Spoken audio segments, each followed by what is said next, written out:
Okay. Saurabh, Good evening, esteemed panelists and colleagues. Climate change and antimicrobial resistance are two top global threats to humanity.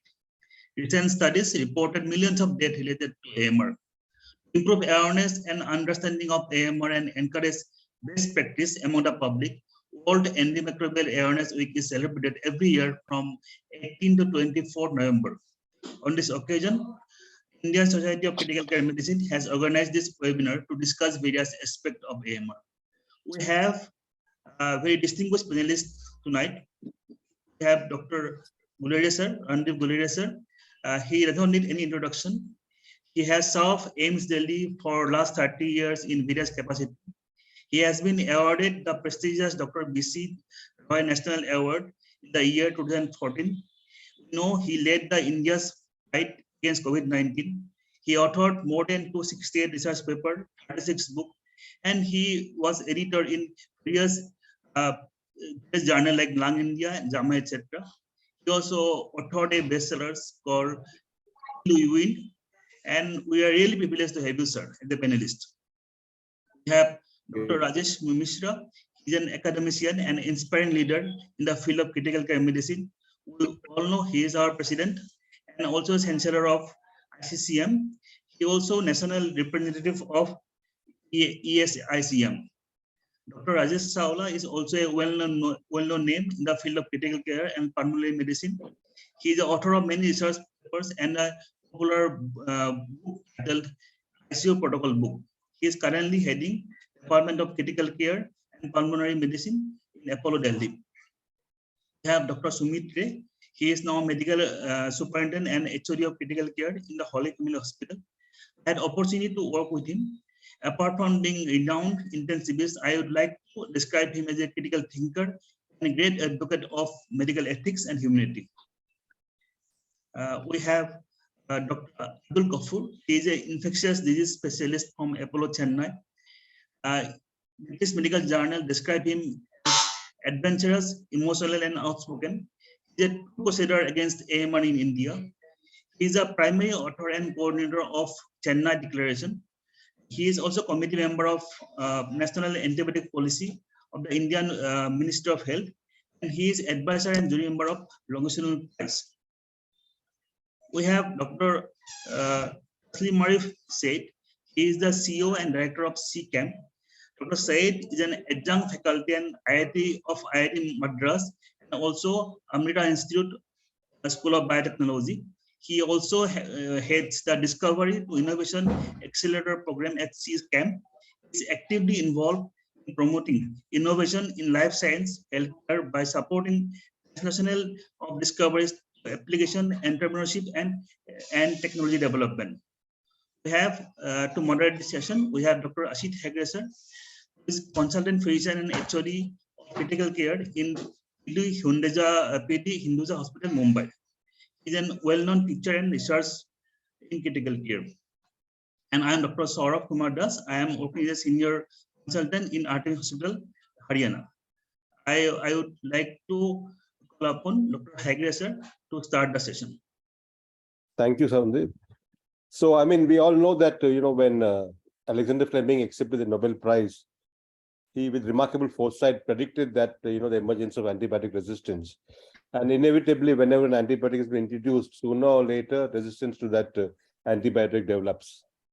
Until recently, it was a problem that we could all deal with. But as Sandeep has already said, the WHO has now declared that global warming, global poverty, and global antimicrobial resistance are the three major threats to human life. And a UK panel estimated by 2050, there would be 10 million deaths annually due to antimicrobial resistance, out of which almost 80% would probably be in Asia and Africa. So my first question is to you, Dr. Randeep Guleria.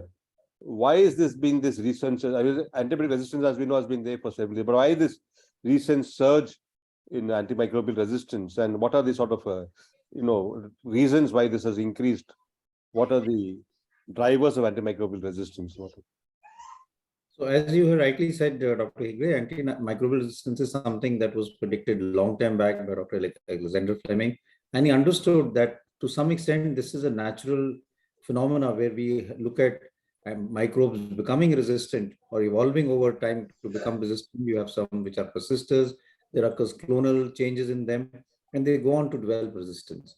But what has driven it is, I would say, a human behavior and things that have not been able to control it over the last few years. We've tended to ignore that. We had this whole issue when we had NDM1 being picked up in India, in Delhi, and being given this name, and people said this is going to cause a huge resistance as far as carbapenem is concerned. But really, nothing was done after that.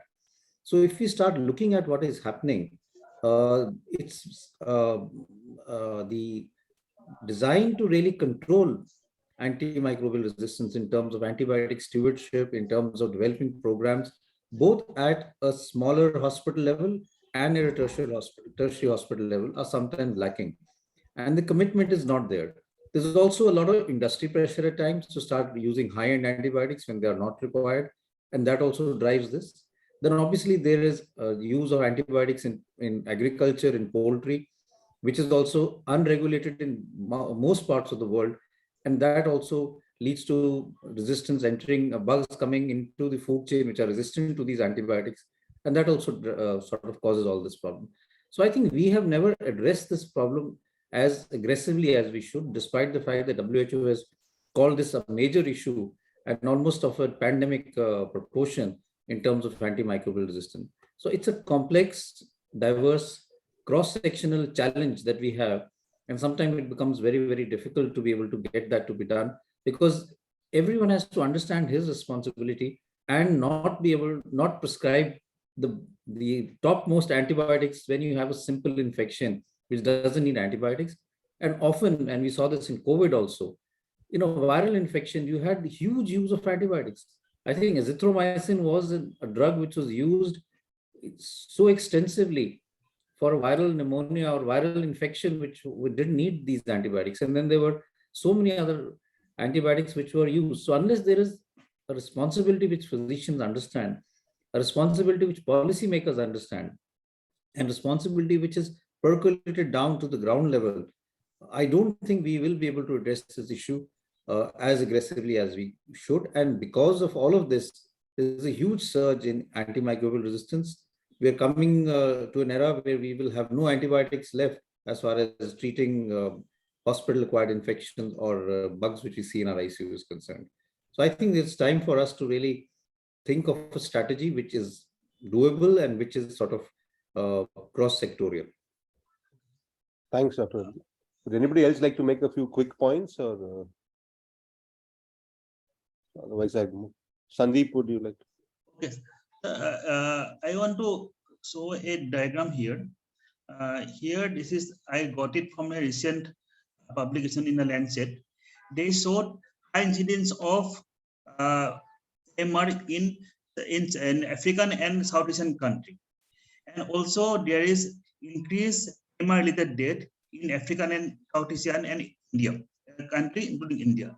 So my question is for Dr. Rajesh Mishra sir, what is the cause? What is this cause of increased incidence of AMR, particularly in India? And India also sometimes referred to as a capital of AMR in the world.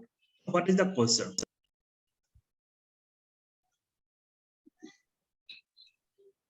So, good evening, everybody. Am I audible? Yes, sir. So, Gloria said that overuse of antibiotic is one of the key reasons for the antimicrobial resistance, and I do not have a different opinion from what he has said. What is the most important thing we have to realize that India is a different consumer market than a controlled antibiotic market, which we see in Europe and USA, where everything is controlled.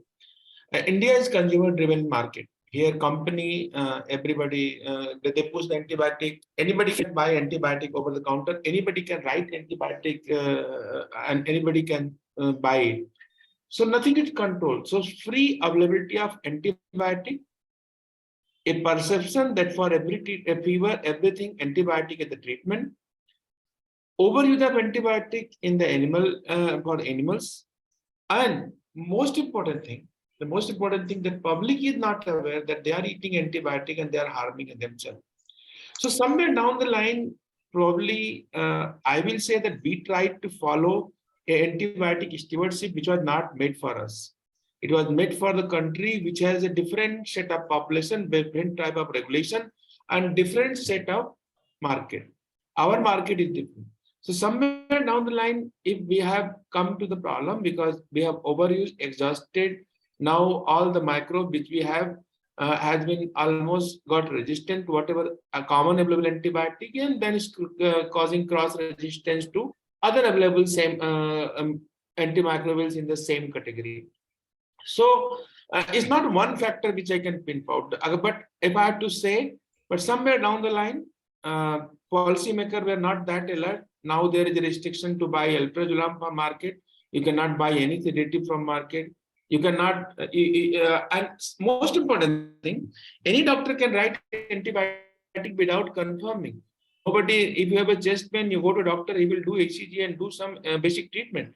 If you have some problem, people try to confirm the diagnosis. But for infection, you just need to see a fever, high count, and you have all the authority to start antibiotic. That kind of education we have done. The somewhere down the line, consumer has not been, or the consumer has authority or liberty to buy, and somewhere down the line in our education system, we have not been able to train our doctor that look, antibiotic is something which everybody cannot be prescribed, everybody cannot be given, and everybody should not prescribe. So somewhere down the line, multiple factor, one factor cannot be, but down the line, if I have to focus, and which we have started focusing from ISCCM, we are going to take initiative.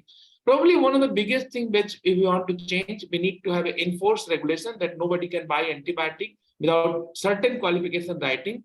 And the second thing, public need to be made aware that you are eating antibiotic, you are taking antibiotic without prescription, then you are going to invite the biggest problem of MDR pandemic, which is going to be probably happening in coming next 10 years, and then we will not have any treatment. So somewhere down the line, we need to be aware, make awareness, and the cause remains safe. Thank you, sir.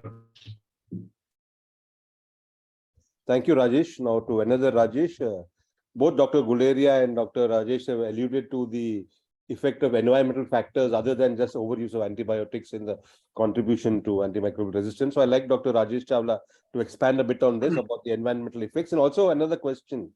Until recently, it was traditionally thought that community-acquired infections were sort of caused by sensitive bugs, and so you could get away with ordinary antibiotics or the lower antibiotics, whereas for hospital-acquired infections or nosocomial infections, they were caused by resistant bugs, so you would probably have to use the higher antibiotics.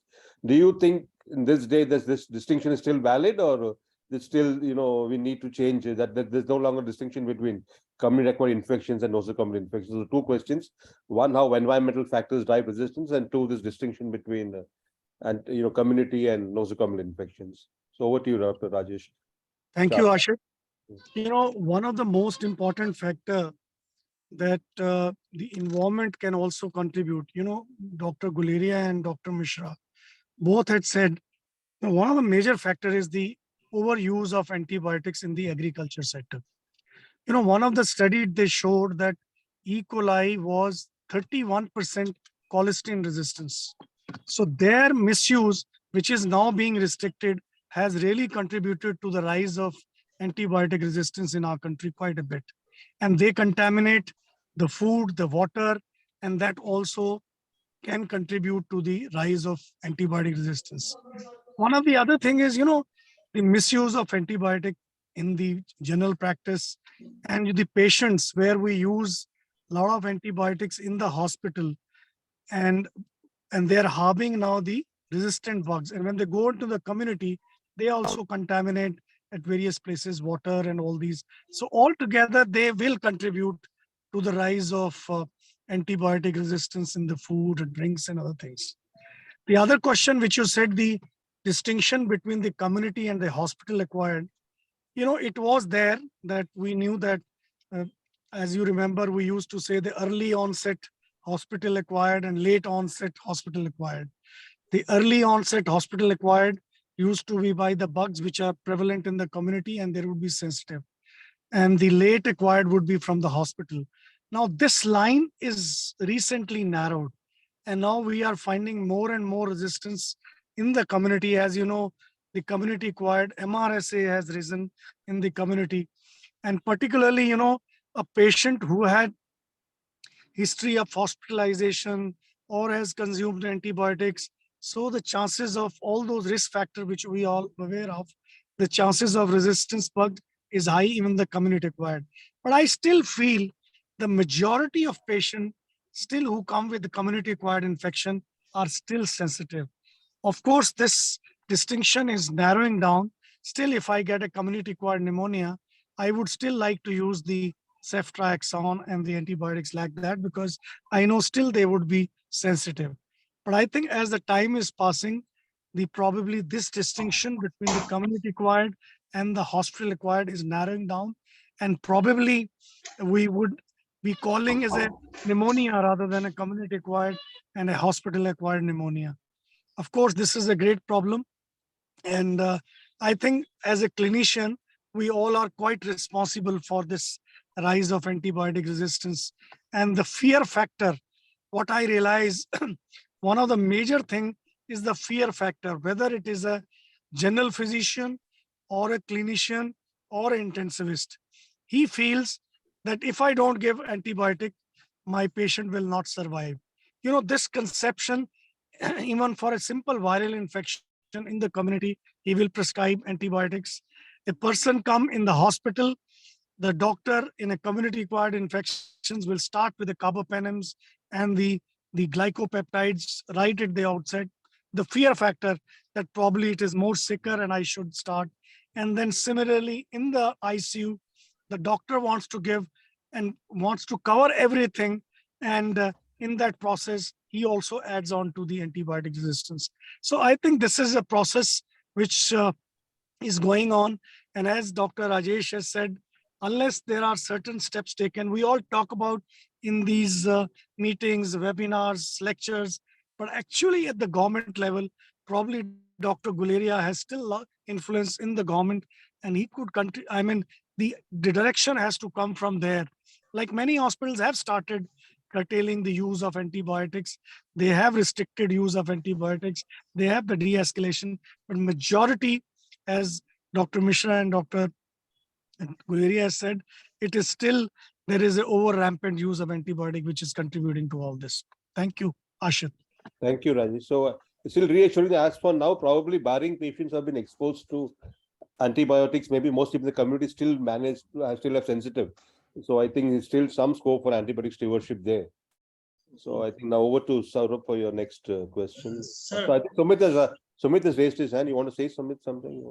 Yeah, just to add to what Dr. Guleria, Dr. Chawla, Dr. Gupta said, I think the elephant in the room is also the fact, if you see what Saurabh shared, the study, the Lancet study, which has just come, the countries which have the most highest percentage of resistance bug, be it Sub-Saharan Africa or South Asia, etc., are countries with very poor access of the people to healthcare systems.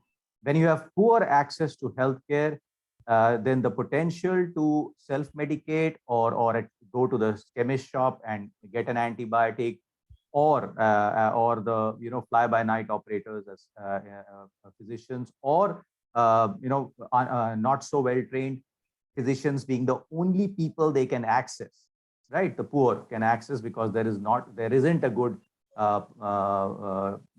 public health system which delivers to the not so well off, ends up causing the kind of resistance that we see, because the overuse is also uncoordinated. And as Dr. Mishra said, alluded to it, that it is, but it is not the fact. It almost sounds like the blame is on the patient or on the clinicians prescribing it. Yes, that is an element to it, but the larger picture also one needs to remember is, if you see good public health systems, the resistance is relatively lower, but because of the globalized world, there will be resistance will move from one country to another.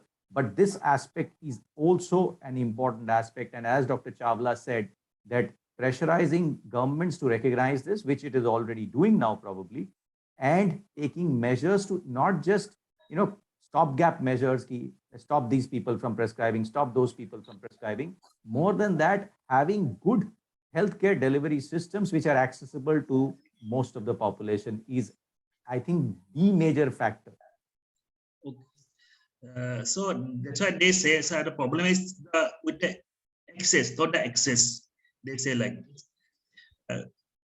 So, sir, this question is for Dr. Hegre, sir. We can see here that in last 70 years, there is a steep increase of life expectancy. And this starting of increase of life expectancy, it coincides with the discovery of antibiotic. So antibiotic is, we have to agree that antibiotic had a crucial role in increasing life expectancy. So how do you see, sir, effect of AMR on healthcare? How, and in the worst case scenario, how do you see healthcare in antibiotic era?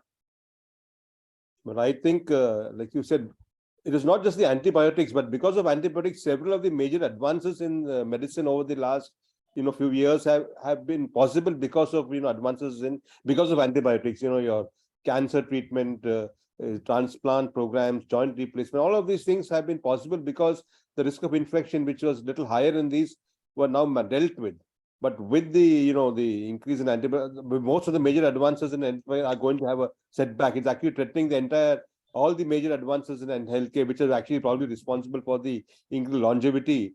Most of them will probably have a setback if we don't have any antibiotics to treat infection. Of course, also because of resistant infections, your mortality increases. Mortality increases not because the antibiotic-resistant bugs are inherently more virulent, but because patients tend to get inappropriate antibiotics initially. There's a delay in the starting appropriate antibiotic, which is probably why patients have higher mortality. Even if there isn't mortality, there's going to be an increased stay in the hospital because they've acquired resistant bugs. The antibiotics used to treat these resistant bugs are much more expensive, so they're obviously the more toxic, so the cost of hospital stay increases. And unfortunately, the patients are the most vulnerable. The patients, like I said, patients who are getting cancer, patients or organ transplant are also going to be the most vulnerable to problems with antimicrobial resistance. So it's ultimately going to threaten our the whole healthcare infrastructure. And maybe in a way it might be a mixed blessing that we might go back to a place where in any case antibiotics don't work, so we'll probably end up using no antibiotics at all, and maybe the whole cycle starts all over again. But of course you will have a price to pay for some time. But there is, I at the moment, of course, like I said, it's going to threaten our healthcare system, and we really urgently need to think of alternatives. But it's going to be and as the UK panel said that if we don't do something by 2050, it's probably one of the leading causes of death after stroke and heart disease and all that, and cancer. Probably AMR would probably be one of the number 4 or number 5 causes of death in the world. So predominantly our part of the world.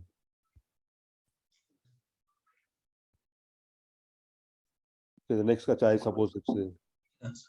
Okay. You can ask the next question. Next questions.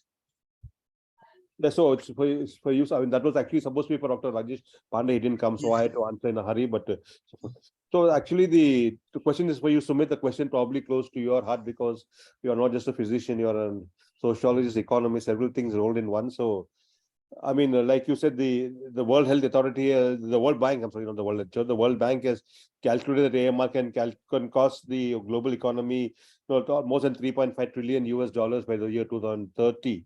And there's a sustainable development goal. These are the sort of the plan for the world improvement of the world. They've got about 17 sustainable development goals, and many of these sustainable development goals are affected by antimicrobial resistance, chiefly of course sustainable development goal number 3, which is good health and well-being. So what do you think are the the impacts or consequences of AMR on these global development programs, not just the health effects, the economics and the other Yeah, so thank you. So the indirect effects of AMR would be not only, as you said, the health is the primary, but also productivity.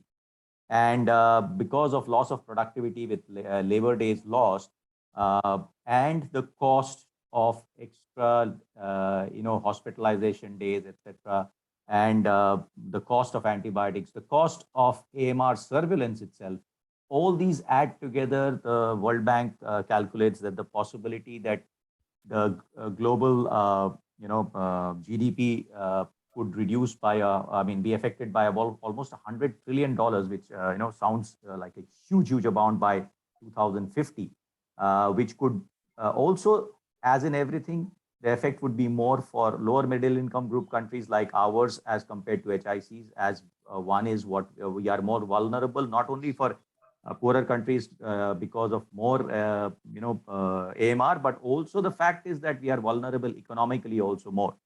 And the other thing is that more people will be pushed into poverty because of accessing healthcare, which becomes expensive because of AMR. And the calculation is that 28 million people across the world, but predominantly out of that, almost 95% in lower income, middle income group countries will be pushed into poverty just because of AMR. The other is that, yes, we were talking about, poultry farming and livestock farming, which uses a lot of antibiotics.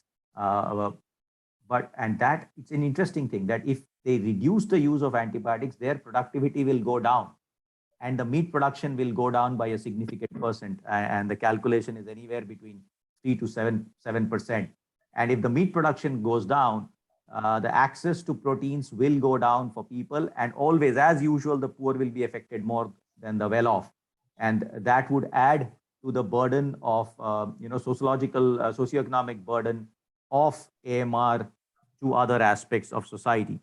And global trade, because of restrictions, because of certain infections that happen, the restrictions that will be put into place, the decrease in labor production, etc., will reduce, leading to further economic problems, which is significant. And this is millions of people being affected because of that.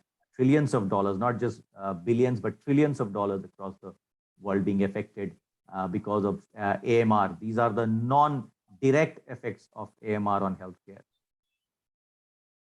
Okay, sir, thank you. My next question is for Dr. Abdul Ghaffur, sir. We all know we need newer antibiotics to treat our patients who are infected with XDR and PDR infection. In the last 30 years, there are only 40 new antibiotics in various phases of development. One of the reasons of this few new antibiotics is that big pharma companies are not investing enough in R&D of antimicrobials. Achaojan filed bankruptcy in 2019 after its new drug machine was approved by FDA in June 2018. Merck and Sanofi also closed their antimicrobial R&D unit. So why antibiotic pipeline is drying up? And sir, why big pharma companies are not interested in antimicrobial development? Saurav, before answering this question, I would like to answer a general question on antimicrobial resistance, because I believe that's a very important aspect. The high AMR in India is not because of the high antimicrobial usage in the country. That's an old concept that we should be all discussing with a different perspective. A 2019 Lancet study and several other papers have proven that there is no direct correlation between the level of antibiotic usage and antimicrobial resistance rate, especially in the case of gram-negative bacteria, and that's more common in countries like India. There's no direct proportion, no direct relationship between the level of per capita antibiotic usage and the level of antimicrobial resistance. What is directly proportional is the socio-economic indicators, like the level of sanitation, the quality of governance, and all the other socio-economic indicators. That means what is directly proportional to the level of AMR is not the level of antibiotic usage, but the socio-economic indicators. The antimicrobial usage is just one of the several components of the level. I'm talking about the level. That term is very important. The level of antimicrobial resistance. Few months ago, another Lancet paper. Yes, there is a correlation between the emergence of new resistant genes and the level of antibiotic usage. That means if you use more antibiotic, you create resistant genes, but then the level of resistance is related to the socioeconomic factors, because the level of resistance is dependent on the contagion or the spread of bacteria, and that is not related to the usage of antibiotic, but related to the socio-economic indicators like sanitation. But yes, doctors like us contribute to the emergence of resistant gene. But the antibiotic usage is just one of the several components of the level of antimicrobial resistance. In 2010, I wrote an editorial in JAPI on the obituary of the death of antibiotics. And I blamed the Indian medical community for the high level of resistance. I retract that statement. The high level of AMR in the country is not because of the misuse of antibiotic by medical community. It's not. It's because of the socioeconomic disparity, the sanitation issues, the disparity, inequality in the healthcare system, just like any other developing country. And that is scientifically proven now due to and with multiple papers. And look at the antibiotic misuse at the global level and even India. 70% of the antibiotic manufactured by pharmaceutical industry is utilized for growth hormonal usage in the veterinary practice. 30% for the human usage. Of 30%, half of it is over-the-counter sale of antibiotic without prescription of doctors. So doctors contribute to 15% of the global antibiotic usage. Even if we calculate, half of it is irrational. That is 7.5% of the global antibiotic misuse is contributed by medical community. And this misuse generate the resistance. So the contribution of medical community is 7.5% for generation of resistant gene. Rest is by public, veterinarians, farmers, agriculture, and then the level of antimicrobial resistance is dependent on the contagion, is dependent on socioeconomic indicators. We doctors play very little role. So overall, we doctors play very little role in the whole picture of antimicrobial resistance. It's a socioeconomic challenge, should be tackled by politicians, policymakers, bureaucrats, but we doctors have got a bigger responsibility. It's we witness the death of our patients. It's our responsibility to convince the politicians and policymakers and the public on the importance of tackling antimicrobial resistance.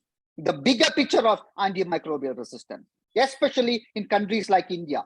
We doctors can, even if you rationalize the antibiotic usage in the country overnight, 100%, that will make very little impact on the antimicrobial resistance in the country. Of course, it will make a big impact on the patient outcome because antimicrobial stewardship is a patient safety measure.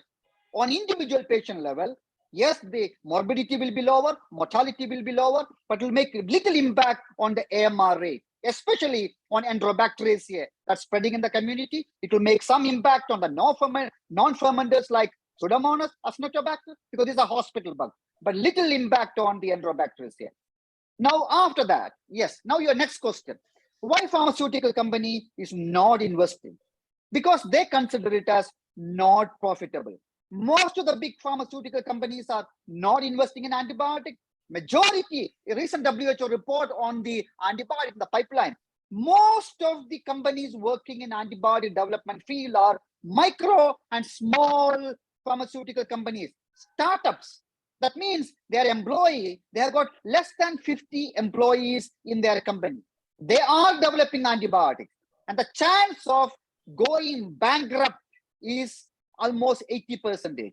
Every year, 1/3 of the company startups working on antibiotics, they close down, they go bankrupt. It's a very risky investment. If I have money, I will never invest in a startup that develop antibiotics. But my chance of my company bankrupt is 75 to 80%. Big companies, big pharma companies definitely have the money, because the money that we require is $1 to $1.5 billion and 10 years. The big pharma has the money, but big pharma is answerable to shareholders. They will not invest. Why should they invest in a molecule that doesn't generate enough income? You invest 1.5 billion and the profit that you get is around 100 to 150 million a year. You need minimum 300 million a year to make profit. They won't get it out of antibiotics. That's why the big pharma stop investing in antibiotics, and it's the startups who are working on it. But unfortunately, startups are taking a huge risk, and we need to support our startups. And we have Indian startups working on antibiotics. You won't believe. There are wonderful India, especially the Bugworks from Bangalore, excellent company, and a few other small startups working on antibiotics, and several companies working on diagnostics. It's our responsibility to support these startups in India and collaborate globally on antibiotic development. Thank you, Dr. Gapoor. Very many radical statements. I think we'll need to have another session to debate, raise several issues which I think are open to debate at least, if not. Thank you for sort of stirring up the whole talk. And my next question, I mean, continue with what you mentioned about, promoting startups, etc. My next question is to Dr. Tasneem Arif, who is from the Center for Cellular and Molecular Platform, that is ISCCM. And they've been basically working as catalysts in research and innovation in the life sciences since 2009. And to tackle AMR, ISCCM is working with various tools like Biometa, LabSpot, Sense, etc. And so basically my question to you, Dr. Tasneem Arif, is how will technology help in tackling AMR? And again, what are the hurdles you're facing? I mean, like you said, maybe funding for one. What are the hurdles that you face when conducting research in the field of AMR in India? Over to you, Dr. Tasneem Arif. Thank you. Very good evening to all. And thank you, Dr. Hegde, for kind invite. It's a pleasure to be in this August gathering and discuss this very important topic, very important aspect that we all believe has a role to play, that we need to contribute to fight AMR at large. I will be brief considering the time limit that we have, but I'll just try to make a few points. I would like to talk about possible role of science, technology, and innovations in our collective fight against AMR. I think we have clearly heard where are the challenges. And yesterday I was in Delhi for another meeting with FINE, and the discussions were very clear. And I think few things that we clearly need to do to address this together is build very strong awareness, and that is where the technology can play a huge role. The next thing, that is the antibiotic usage that we talked about. And I think we do know that there's a very high usage, even if within 30% or 40% usage in humans, if we can somehow, one of the larger reasons that we do know that the usage happens is because of the 48 hours to 72 hours, the time it takes for the antibiotic susceptibility test or antibiogram, as we know. This duration, the patience is required to do that through the culture and so on. The need of the hour is actually build rapid diagnostics. Affordable, accurate, accessible, rapid diagnostics in India is the need of the hour, where within 6 hours, within 7 hours, from the sample, we can actually figure out which antibiotic works, something that a physician or a doctor or, can actually prescribe the right antibiotic right in time for a person who is possibly having a bacterial infection or so. We are building several of those innovations here. At ISCCM, as you rightly said, we have around 40 to 50 innovations being built in the field of AMR. We are being funded by CARBEX, world's biggest funding agency for AMR, as we know, which is funded by BARDA, Gates Foundation, many other countries, and so on, for many years. And we are among world's top 5 AMR accelerators, and the only one outside US and Europe. Western Europe. So the innovations that we are building in are in the area of diagnostics, like rapid diagnostics, companion diagnostics, to understand how antibiotic is working through the cytology test or a biochemical test that are there. More importantly, in terms of preventative, you mentioned about biomonitor. How do you prevent the spread of infection? How do you have a technology which can make the environment sterile in ICU conditions, so that in multi-bedded ICU, the cross-contaminations don't happen. And the data from biomonitor, you must see, it has been published now in clinical journals from hospitals. You must see it brings down the contamination from 99.99999%. It is beautiful how you can prevent cross-contaminations in ICU conditions and so on. So prevention is important. Rapid diagnostics, I mentioned, which would hopefully a couple of years, we will have India-based products for rapid diagnostics very soon through market, through proper regulatory approvals. Therapeutics, I think Dr. Gafoor mentioned about Bugworks, a beautiful example, a ISCCM startup for last 7 years, which is building small molecule work. And it is right now in clinical trials in Australia, doing phenomenal work. And this could be a eureka moment for India if we have a molecule, a broad spectrum antibiotic which could be taken forward both for gram-negative and gram-positive. This will be an amazing story because we will need new antibiotics regardless, and use it carefully after that. Then the fourth one that I just wanted to say, for antibiotic stewardship, digital tools will be required to ensure that how the entire chain from the production in the hospital to the prescription to the distribution that happens. And this is where, again, digital tools will be able to actually help us to do that. So I would just say that possibly with the scale of work that we have done, if I may just quickly close on it, with this in mind, we have now set up a lot of these efforts are going on. 40-50 startups are going on. Carbex is funding us. We work with funding agencies like DBT, BIRAC, DST, NITI Aayog, and many others, and state governments from Karnataka and so on. We have set up something called India AMR Innovation Hub, Dr. Hegde, which is a convergence of all stakeholders, the government stakeholders, the academia, industry, global philanthropies who are here, like Gates Foundation, PATH, and so on, to come together. And this advisory council is chaired by the PSA to ensure that collectively, as a firm, we can actually identify the rampant issues in AMR, address them in a pilot mode, and then disseminate them at the scale mode.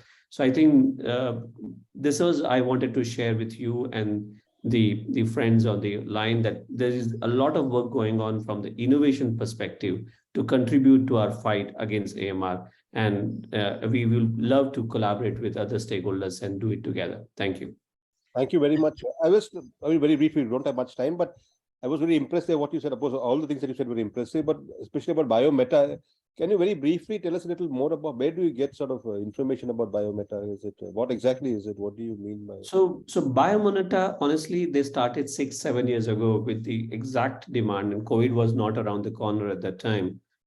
They are using aerodynamics and surface chemistry to actually ensure that the entire surroundings in a particular area, they make a sterile bubble. And they have now done 2 separate clinically validated studies in 2 hospitals, and they have published it in a very good journals as well. So it allows the air, even they have done it on TB, they have done it on COVID, they have done it on many other pathogens, and they have shown how that technology actually makes the bubble, the entire surroundings completely sterile. And it is amazing work of 6 years, which is now in market. They are selling it as we speak, and they're trying to scale up. This is one of the challenges. Innovations will require government collaborations, procurement, and scale up capabilities. Otherwise, they will stay as amazing, nice, good toys, but we have to integrate them. We have to change our behavior pattern at the, on the sites and do that. And that is something we are also trying to work on. Thank you. Thank you, Dr. Tasnim Arif. Now I want to come to Dr. Guleria, sir. Sir, are you there? So, sir, now we have understand that cause of AMR is multifactorial. So, according to you, what should be the roadmap to fight against AMR? So I think this is a tough question because we will need to have multi-sectorial involvement. A roadmap to tackling AMR needs a lot of action. It has to be multi-sectorial. All stakeholders have to be on board. This is not only physicians, but policymakers, innovators, and also veterinarians and others who are using antibiotics. So that is the first important thing that we need to do. Then we need to look at surveillance. We need to develop a good surveillance database, because unless we know what is the problem and the magnitude of the problem, we're not going to be able to find a solution. So I think we should have a good surveillance of antimicrobial resistance in our country. How is it at a smaller town level, at tier 1, tier 2, tier 3 city? How is it is it, let's say, in a government hospital or in other areas? So surveillance becomes very, very important.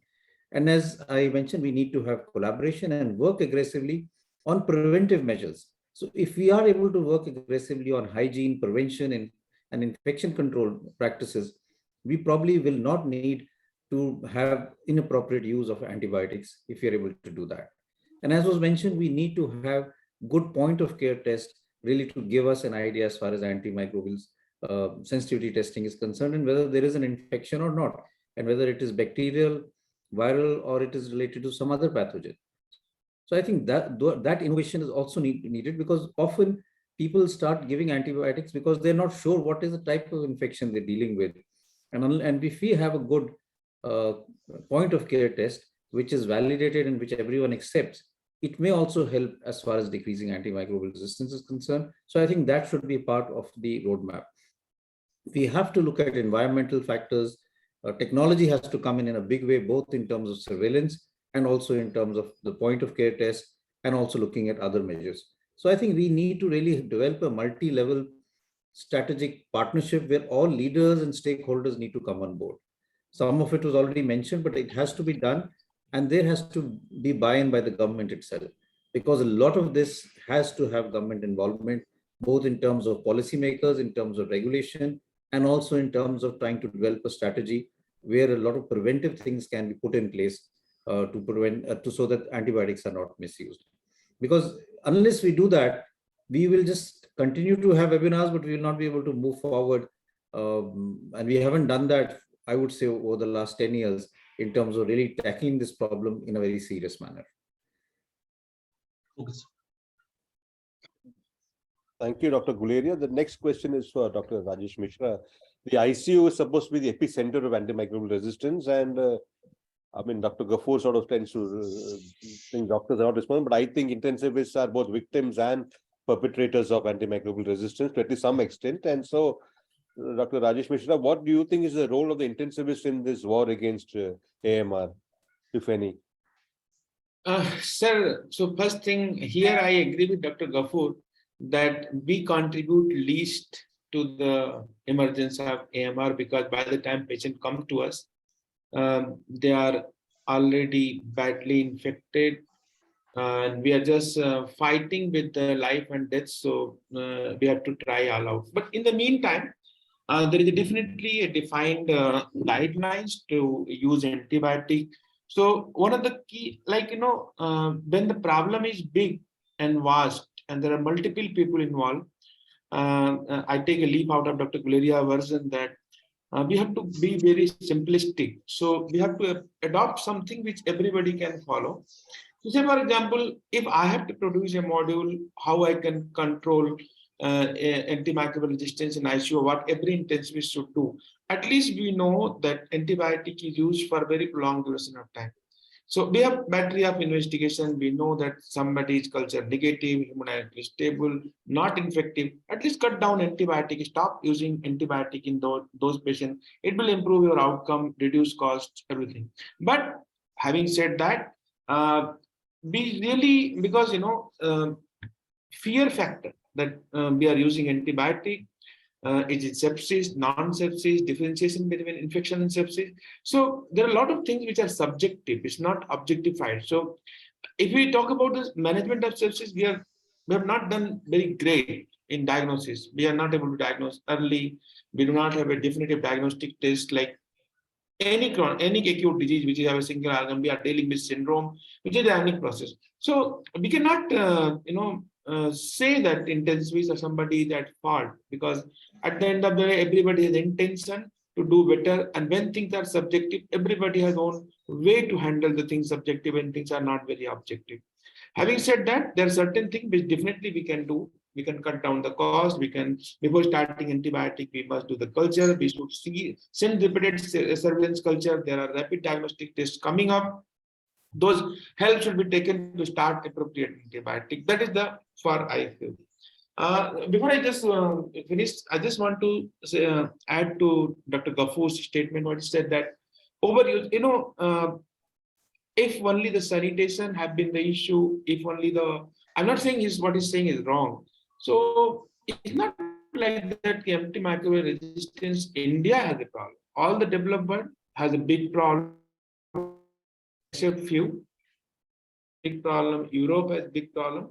We have more, but they're also not like that. They're very better off, like something, they're also worried. Even antimicrobial stewardship, which has come from Europe, the recent data shows that only 35% of the ICU follow the antimicrobial stewardship in Europe based on thing.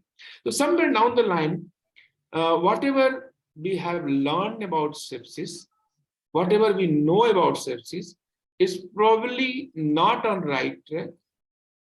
we need to rethink over that in view of new development, which we have a big hope from point of care test, which we have big hope from the rapid availability, maybe big data coming from the different way how things are emerging, and that's AI playing a big role. So probably in coming few, and then way to diagnose early sepsis, somewhere down the line, differentiating between infection and sepsis. Probably we are not even able.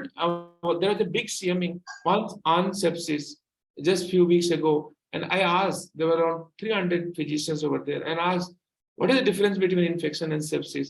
99 out of 100, I mean, hardly 2 or 3 people could answer that what is sepsis and what is infection. So despite last 22 years, so much of the investment on sepsis, and we are not able to make even differences. We are not able to have even objective diagnosis of sepsis. So we are definitely talking a lot of things. And one more thing, our problems and our things are different. So we need to really define our problem. When we define our problem, why we have, so that means we need to do a lot of fact finding. Different stakeholders should be involved. Once we define problem, then we try to find solution, probably a better way of solution. But having said that, saying is easy. We really haven't done anything. I mean, problem is big, but just go and think over, right? Dr. Gularia has said, last 10 or 20 years, what we have done actively to really cut down the MDR emergence, you will find it's zero.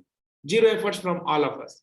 So I think we need to first internally think that how we can do, we need to define, even take one, I mean, everything cannot be done in one go, but at least we need to define that, okay, these are the something which are doable.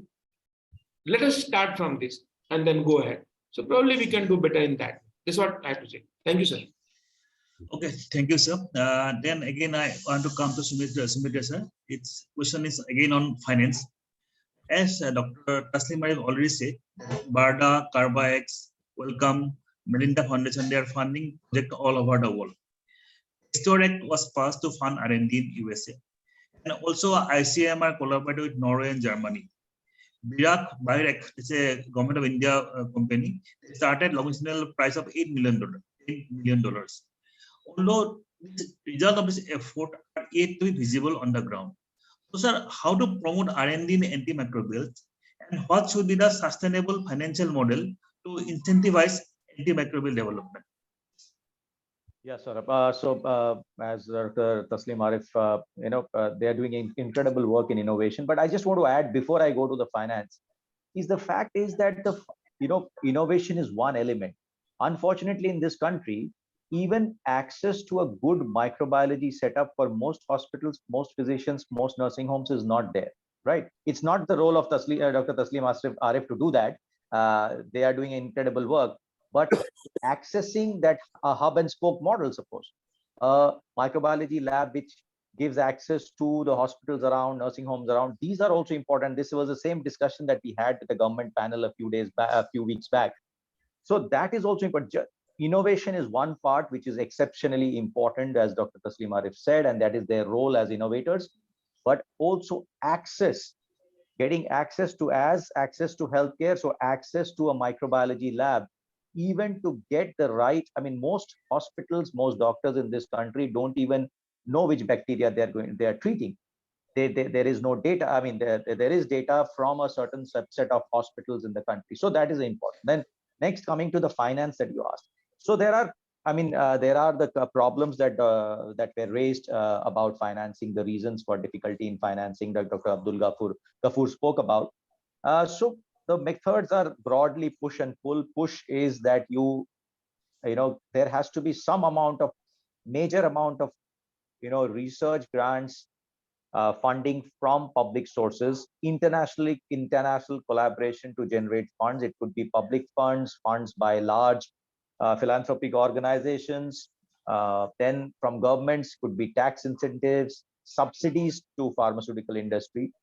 In spite of that, as Dr. Abdul Ghafoor said, the big pharma will not, because the profitability of antibiotics is very low. You make a statin, the patient is prescribed a statin, they take it for a lifelong. So the profits that they make out of a statin or an antihypertensive, though it seems to be costing very little at that time, actually over the years accrue to good profits, which antibiotics don't. And when you develop niche antibiotics for resistant bacteria, the sale of that will be smaller because you will be restricting the sale to those, resistant bacteria. So the number of people who you can prescribe to should be restricted, and when it is restricted, the margins will reduce. So the cost to an individual patient or individual will go up. So how do you balance that? So as I said, the push factor is that. The pull factor is that you have basically market entry. There are different kind of things going on. What are called market entry rewards, like the NHS for Zavicefta. We know ceftazidime avibactam is giving $10 million to GSK for AstraZeneca for that, whatever the prescribing practices of NHS, even if the number of prescriptions are less for Zavicefta, they will get that much amount of money. So for niche antibiotics, this also needs to be done, along with the push that I said about research funding, the tax incentives, the subsidies. Then other mechanisms which are being developed are what are called trade vouchers, where if a company is making a product, right, and that product gets accepted in the initial research, then to hasten it forward through the regulatory mechanisms, they get a voucher so that they get access to it. And if an innovative company has produced one drug, then for the next drug, they get hastened kind of access to the regulators so that the drugs are pushed through quicker. All of them have their problems. Okay, these are the modalities which are being looked at this present moment. As Dr. Ghafoor and Dr. Taslim Arif said, funding from sources like they are getting from Carbex or from BARDA, from INI, etc., is essential.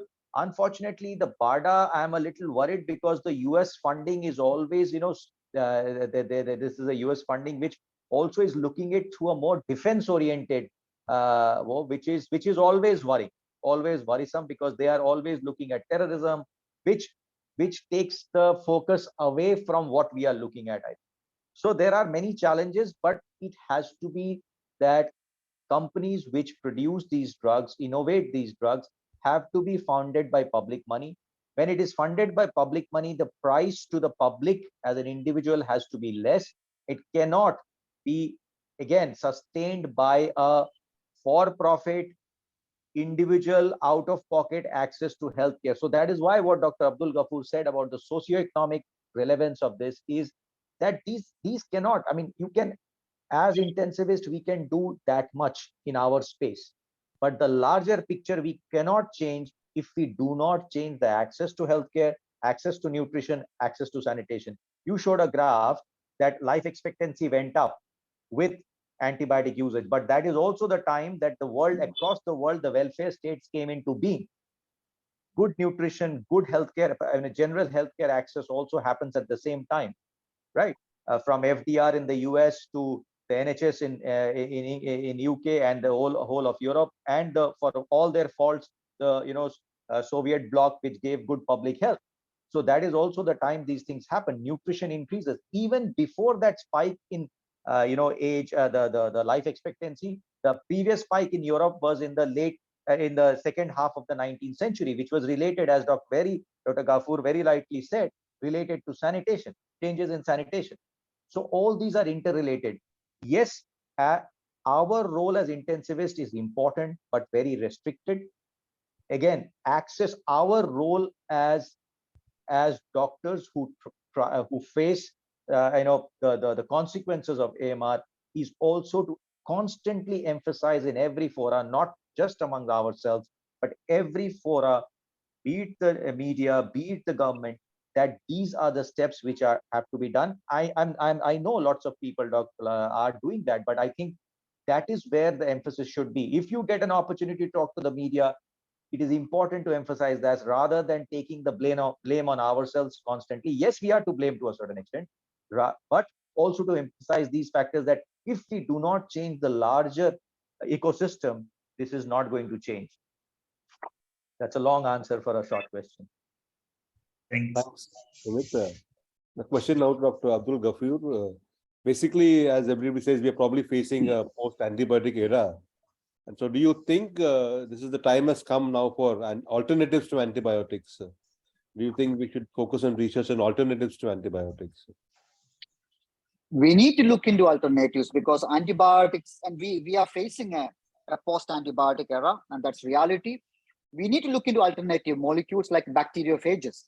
In fact, we conducted a webinar 2 days ago. Taslimari was one of the panelists where we discussed how India can encourage the innovation. We have got such a wonderful scientific community. We have got the resources. We have got a very powerful Make in India campaign by our government. We need to look into of course, we need to look into antibiotic, no doubt about it, but non-antibiotic molecules like bacteriophages, antibodies, vaccines, especially therapeutic vaccines. Of course, preventive vaccines are very important, but therapeutic vaccines, that means if somebody has got recurrent urinary tract infection because of drug-resistant bacteria, there's a role for therapeutic vaccine. A vaccine can prevent recurrent infection. Such vaccines are in the phase 1 stage of development at international level. And we have got companies, we have got very innovative and efficient vaccine manufacturers and researchers in our country. We need to look into such therapeutic vaccines, antibiotic. We have got companies working in bacteriophages, and our government has the motivation. We have got Make in India campaign. We should support such initiatives. We should invest and support such startups working on antibiotics and other molecules. And we can do it. And our country can be, we can solve the AMR crisis not only in our country. We can solve the global AMR crisis if Indian scientists and Indian government, everybody else come together, collaborate. We have got the ability and we can do it. Okay. Thank you, Dr. Kapoor. My question is for Dr. Rajesh Chawla, sir. We all talk about antibacterial stewardship, but sometimes I feel it is easier to preach than practice. What may be the barriers of antibiotic stewardship and how can we improve it? There are a lot of, one of the most important thing which I feel is that we talk more, but in practice, antibiotic stewardship in most of the hospitals don't exist. And there is a lack of education. Most of the students, if you talk, they know very little about it. The hospitals, it is not a priority for them. They will talk about antibiotic stewardship, but they would not implement it. I mean, you would find protocol, written everything, but if you do an audit, hardly it is in use. People are using a lot of antibiotics. There is no de-escalation because the support is not there. And then the pharma pressure. The pharma puts so much pressure on the doctors. And, many of the doctors, I would say, that prescribe the antibiotics which are really not required. And then the fear factor on the doctors. So all these all together they do contribute to the stewardship barrier. And the way forward is correcting all these. I think educating the students, educating the infection control policy in every hospital should be proper. The infection control, I'm not talking about the bigger hospital, like we are working in a tertiary care hospitals, but the smaller hospital, there are no infection control policies. The antibiotic stewardship, they've heard the name. If you talk to anyone, they would only think that probably it is just prescribing antibiotics. And the whole concept of antibiotic stewardship is not there. So I think I personally feel it is the education of the students, the doctors, when they really start their practice, so that they are aware of that. Then priority on the hospital level, because it is eventually the hospitals who have to do, in the hospitals, they have to promote the antibiotic stewardship and the education at the physician level, at the clinician level. And then probably the pharma pressures, it is on us that we do not succumb to the pharma pressure and do not write the antibiotics, because a new antibiotic comes and they will take the doctor to somewhere and you find that antibiotic is being used rampantly without much literature supporting it. So all these things can be done. I think it's a very, very tough effort. It's easier said, discussed, but in practice, it is very, very difficult to implement. Okay, sir. Thank you, Rajesh. My question, the final question to Dr. Taslim Arif. People like you have done quite a bit in the try to combat AMR, but of course, as the poem says, you still have miles to go before you sleep. So, what do you think more can be done, especially by people like you or the sort of the thought leaders? So I think, I think it's a time for convergence, Dr. Hegde. I think it's very important. Working together of all stakeholders is a very important aspect because there are so many different stakeholders are working from different perspectives on fighting AMR. We all know that there is a lot, but connecting to there's no, like, if we can possibly, if I have my wish list, and top of the wish list will be a mission AMR for India. A mission AMR where there is a dedicated vision for 5 years, not a national action plan necessarily exactly that. And there is a clear deliverable and it's a collective method of putting together. I think that would be very, very important because then we will possibly tackle this aspect holistically when everything is being done together. And for as far as the innovations are concerned, I think we have done very good job in building early stage of innovations. I think it's a good time that the government actually comes and helps them to scale it up and integrate with the government settings as well. I think those were the two quick wish lists from my side. Thanks, Dr. Hegde.